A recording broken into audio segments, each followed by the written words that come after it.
Ce n'est pas un jeu. Jézabel et déception.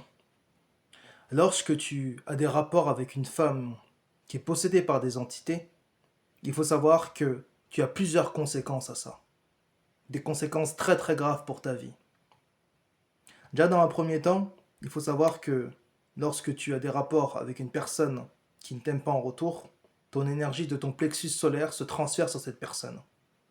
Donc concrètement, tu vas pas comprendre pourquoi. Tu vas trouver que tu as un manque de volonté, tu as un manque de drive, et simplement tu sens que tu as un manque d'énergie par rapport à ton corps et même par rapport à ton mental. Tout simplement parce que la personne avec qui tu as eu des rapports, soit déjà t'aime pas, mais en plus si toutefois elle a des entités qui sont accrochées à elle, tu les as simplement nourries. Mais au-delà d'une nourriture, ça va dans d'autres plans, qui vont vraiment te permettre de comprendre vraiment ce qui se passe et pourquoi aujourd'hui la guerre spirituelle, et notamment ce qu'on appelle donc le sexe, les rapports sexuels sont autant mis en avant. Parce que ça permet vraiment de nourrir tout un monde qui veut ta destruction et qui te hait. Oui, je le dis bien. Les entités qui sont désincarnées et qui n'ont pas de corps te détestent. Parce que tu as le temple. Tu as le corps et tu peux expérimenter des choses. Eux, ils sont dans un perpétuel cauchemar. Ils sont concrètement en enfer. Et donc, lorsqu'ils résident dans ton corps, dorénavant, ils peuvent vivre. Ils sont au paradis. Mais ça, ils ne veulent pas que tu le saches. Et donc, quand ces esprits s'accrochent à un corps, tout ce qu'ils veulent, justement, c'est vampiriser et prendre possession de ce corps jusqu'à la dernière goutte de sang. Lorsque tu couches avec ces personnes-là, il y a déjà le vol de tes bénédictions. Toutes les bénédictions qui sont amenées à venir à toi dans la vie en général, ils vont les voler. Ils vont te couvrir également en astral. C'est-à-dire que lorsque tu vas dormir la nuit, tu peux avoir ce qu'on appelle des couches de nuit, où tu peux ne pas se souvenir de tes rêves. C'est simplement aujourd'hui, même aussi en astral, étant donné que tu as fait un mariage énergétique avec ces esprits, ils ont aussi justement la dominance sur toi. Et ils peuvent t'attaquer et te vampiriser. Et même te mettre des pensées et des fantasmes qui ne sont pas les tiens.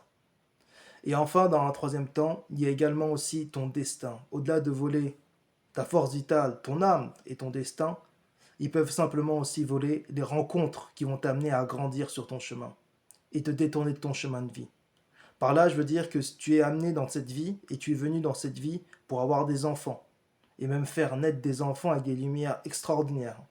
Cette personne, femme ou homme, qui est possédée par l'esprit d'Isabelle, va tout faire en sorte pour que tu ne rencontres pas cette femme ou que tu ne rencontres pas cet homme, qui lui t'est vraiment destiné. Et va te mettre dans un cercle de relations toxiques. Toi, tu vas trouver ça super, tu vas croire que tu es dans une série Netflix, tu vas dire ma vie est passionnante, c'est dramatique, on a du sexe passionné. Oui, oui. Sauf qu'en fait, au bout d'un moment, tu vas ressortir de cette relation épuisé, sans âme, et tu vas pas comprendre en fait pourquoi il t'arrive plusieurs tourments dans ta vie, pourquoi il t'arrive plusieurs malheurs. On a volé ton âme, on a volé ton énergie. Et les enfants que tu étais amené à avoir, les bénédictions que tu étais amené à avoir, on te les a volées. Ta destinée, on te l'a volée. Et ça, il faut le comprendre. Et ça fait mal, justement, de le savoir. Mais ça permet aussi de comprendre pourquoi ce monde est comme ça. Et ça permet aussi de comprendre pourquoi aujourd'hui, ce monde et justement les entités qui sont derrière ce monde sont en train de mettre cet agenda devant vos yeux. Le sexe, c'est pas un jeu. C'est la force qui vous a fait venir sur ce monde. Et c'est la force aussi qui peut, justement, soit vous détruire de ce monde, ou seulement soit vous élever. Prenez soin de vous par rapport à ça.